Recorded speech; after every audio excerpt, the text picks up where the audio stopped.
좋아요, 구독! 네, 오늘도 물어봤습니다. 챗 GPT에게 물어본 내용, 강성부 펀드. 최근에 저희 방송에서도 DB 하이텍에 대한 이야기, 챗 GPT, AI 대 인간 코너 통해서 자세하게 짚어드린 바가 있는데요. 그리고 굉장히 자주 등장하고 있는 종목이기도 합니다. DB 하이텍. 자, 강성부 펀드가 DB 하이텍의 2대 주주가 됐다라는 소식이 들려오고 있는데, 자, 이름부터 좀 강합니다. 강성부 펀드가 적극적으로 활동을 펼쳤을 때 과연 DB 하이텍의 주가에는 어떤 영향을 미치게 될 것인가? 그 주가의 향방은 어떻게 될까를 챗 GPT에게 물어봤더니 이런 답변을 내놨습니다. 강성부 펀드는 보통 행동주의 투자 전략을 표방하고 있기 때문에 경영 전반에 아무래도 적극적으로 개입하려는 의지를 보여줄 것이다 라는 답변을 내놨는데요. 자, 그렇다면 만약에 강성부 펀드가 경영 전략의 변화를 불러일으키고 경영 전반에 있어서 새로운 방향성을 제시하게 된다라고 한다면 주가에는 당연히 긍정적으로 영향을 미칠 것이다 라는 답변을 또 내놨습니다.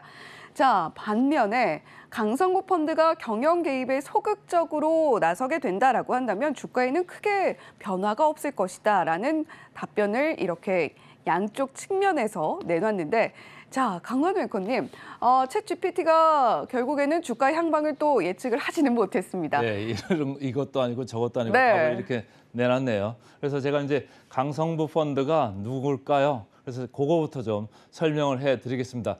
강성부 펀드가 하는 펀드 이름이 정확하게는 KCGI 회사 이름입니다. 네. DB 하이텍이 2대 주주에 올랐는데 그 최근에 인터뷰를 보니까요 이렇게 이제 얘기를 하고 있습니다. 행동주의는 이제 태동기에 불과하다. 그리고 자신들은 지금 경영 개선, 이런 경영 지배구조나 이런 거를 개선도 할 뿐 아니라 플러스에서 투자 수익률도 지금 극대화를 하고 있기 때문에 투자자들이 좀 계속적으로 모아지고 있다 이런 얘기를 하는 거거든요. 그래서 최근에 KCGI의 그 행보가 계속 이렇게 주목이 되고 있는데 지금 화면에 나오고 있습니다만은 세 가지 제가 회사를 좀 준비를 해왔습니다. 그래서 2018년에 처음 들어갔어요.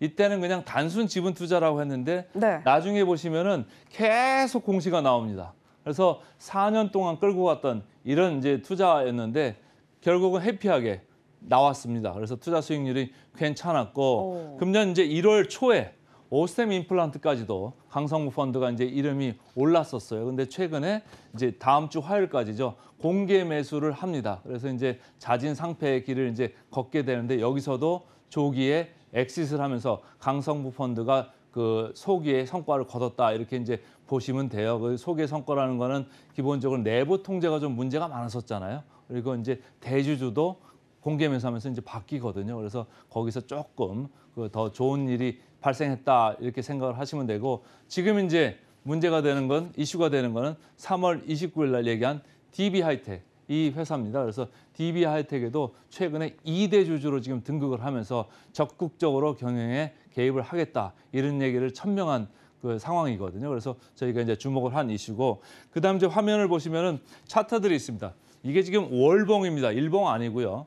월봉인데 네. 지금 2018년 말에 들어갈 때는 단순 그냥 투자로 들어갔는데 중간에 계속 사면서 주가가 2020년에 거의 11만 1,000원까지 갔었네요. 10만 원 이상으로 올라가서 이렇게 최대 3배까지 올라갔던 이렇게 일이 있고 네. 4년 끌고 오면서 어느 시점에서 이 엑싯을 했죠. 그래가지고 아주 해피한 엑싯을 했는데 강성부 펀드는 이것을 이제 엑싯하고 나서 자신들이 평가를 하기에 한진카렌 밑에 대한항공이 있거든요. 대한항공의 부채 비율이 1000%가 넘었다가 300% 이하로 내려갔다.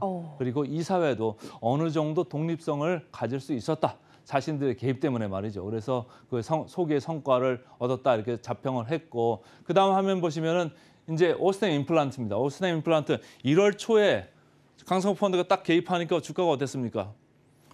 날라갔습니다. 그래가지고 지금은 이제 공개 매수가 근처에서 계속 이제 횡보를 하고 있는데 다음 주 화요일 날 공개 매수가 마감되거든요. 그러니까 공개 매수에 응하시는 분들은 개인이나 뭐 그 펀드나 모두 해피하실 것 같아요. 그래서 대주주가 바뀌는 공개 매수거든요. 그러니까 거기에서 이제 강성부 펀드는 조기에 엑싯하면서 소기의 성과를 얻었다. 내부 통제나 이런 대주주 변경이나 이런 걸 통해서 자기들이 목적한 바를 이뤘다. 이렇게 얘기를 한 거고요. 그다음 화면 보시면 이제 DB 하이텍입니다. DB 하이텍도 지금 먼저 이렇게 주가가 올랐었는데 강성구 펀드가 얘기하자마자 더 올라버렸어요. 네. 사실은 그 목요일 날 같은 경우는 조금 조정을 받았거든요. 왜냐하면 그 전날 이제 주총을 하면서 물적 분할, 저희가 이제 방송에서 몇 번 말씀드렸잖아요. 물적 분할을 통과하면서 이제 주가가 다 반영된 거 아니냐 이렇게 했었는데 강성구 펀드가 개입을 했다는 공시가 뜨자마자 이렇게 주가가 폭등을 한 이런 셈이 됐고요. 그다음에 이제 행동주의를 제가 좀 볼게요. 행동주의가 사실 활동력을 계속 넓히고 있어요. 아까 강성부 그 대표가 얘기했듯이 이제 한국에서는 행동주의는 태동기에 불과하다 이렇게 이제 보시면 되고 지금 제가 몇 개를 이제 언급을 했습니다만은 SM, KTNG, 은행, 오스템 임플란트뿐만이 아니고 지금 DB 하이텍까지 행동주의 펀드에 타겟이 돼 있다 이렇게 이제 보시면 되고. 그다음에 이제 제가 생각하는 거예요. 복잡한 경우에서 우리가 이제 축구나 야구 해외에 가면 항상 뭐 누가 이기고 누가 지면은 이게 어떤 결과가 나오고 항상 경우의 수를 많이 따지잖아요. 네. 여기도 경우의 수를 따질 때가 올 수도 있을 것 같다. 이렇게 제가 생각을 하는 겁니다. 그래서 그 지분 구조를 보면은 그게 바로 이해가 가실 겁니다. 보면은 대주주가 18% 들고 있어요. 네. 국민연금이 9%. 이번에 국민연금이 물적 분할을 하는데 대주주 편을 좀 들어줬거든요. 그래서 서로 회피해서 윈윈 하는 결과가 나왔다. 제가 그때도 방송에서 말씀을 드렸었는데 국민연금이 9% 그리고 강성부 펀드가 7%입니다. 그리고 자사주가 2%, 외국인 27% 이렇게 들고 있는데 이게 뭐 끝까지 이제 뭐 경영권 분쟁으로 넘어갈 것 같지는 않고 경영권에 개입을 하는 수준에서 일단은 이제 시작을 하는 거거든요. 그래서 강성구 펀드가 7%는 들고 있는데 국민연금이 강성구 펀드 손을 들어줄지 아니면 대주주 손을 들어줄지는 아직 물음표입니다만은 외국인들도 또 지분이 있고 소액주주가 기타 37%를 소액주주가 들고 있는 거거든요. 네. 그러니까 소액주주들은 어느 쪽으로 갈지를 모르는데 일단은 경영권에 적극적으로 경영에 개입을 하면서 내부의 지배구조나 아니면 경영 전략이나 물적 분할 후에 생길 수 있는 이슈들 이런 것 쪽에서 적극적으로 개입을 하면서 기업 가치를 올릴 가능성이 있다. 이렇게 좀 생각을 하시면 좋을 것 같습니다. 그래서 지분 구조까지 봤고요.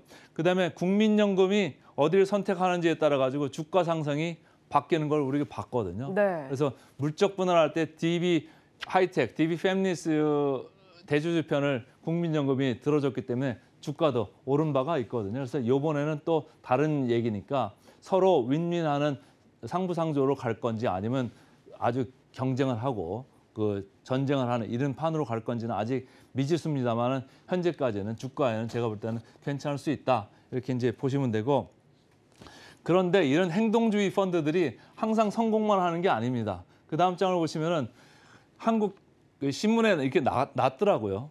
주총에서 쓴맛본 행동주의 펀드 항상 이렇게 성공하는 게 아니니까 주주 뭐 여러분들이나 뭐 소액 투자자가 여러분들이 투자를 하실 때 반드시 이게 뭐 올라간다 이런 생각보다는 뭐를 개선하고 뭐를 고치고 있느냐 이걸 고쳤을 때 기업 가치가 과연 얼마나 올라갈 것이냐 이걸 좀 이제 재면서 따라가시는 게 좋을 수 있다 이런 생각을 하시면 좋고 기본은 그렇습니다. 제가 이제 마무리를 좀 할게요. 기본은 결국은 가치 평가로 저는 귀결될 거다 이렇게 생각을 하는 거예요. 지난번에 주총을 하면서 회사 측이 밝힌 바에 따르면은 27년까지 기업 가치를 전체적으로 6조까지 올리겠다 했어요. 그때 우리 시가총액 기준으로 2배 정도를 더 올리겠다 이런 얘기를 했던 거거든요. 그러니까 파운드에서 4조, 패밀리스에서 2조 이래가지고 더해서 6조까지 올리겠다 이렇게 얘기를 했던 건데 뭐 강성구 펀드가 들어와가지고 27년까지가 아니고 더 조기에 6조까지 갈 수도 있는 거고 아니면은 6조 이상으로 더 갈 수도 있는 거고 하니까 강성구 펀드의 그 역할을 좀 봐야 되겠습니다. 좋아요, 구독!